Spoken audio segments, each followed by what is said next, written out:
I don't. So Ken, how long have you been doing this work? I first started pulling English ivy, this species right here, in 1963, I think.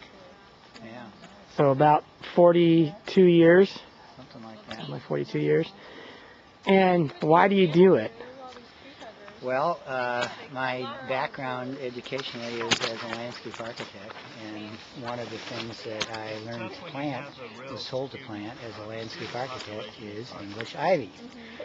And when I would go back to visit my sites in later years, I found that the English ivy had run amok, and I was totally mortified and decided that I needed to make amends. And I think this might have been a subconscious thought train at that time, but it later defined my life's work.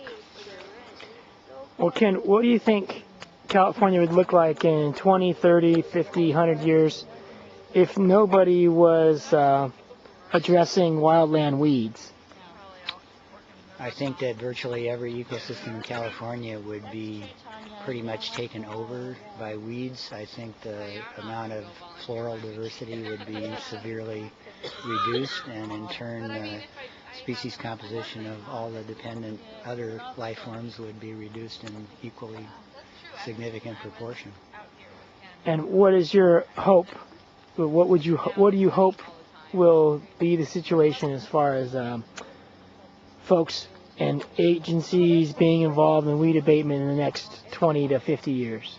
I'm very hopeful, actually. When I started doing this work, I can say in all truth that no one but me that I knew or even could talk to had any interest in doing this at all. I felt like I was the Lone Ranger.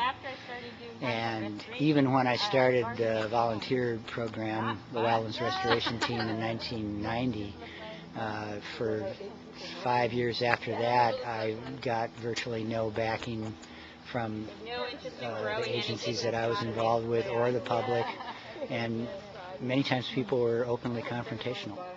I don't see that now to anything like that extent. In fact, a lot of people come along and are very supportive, and I even go back to some of my work sites and find that they've recently been pulled by someone who is unknown to me, and it's very gratifying to see. Do you think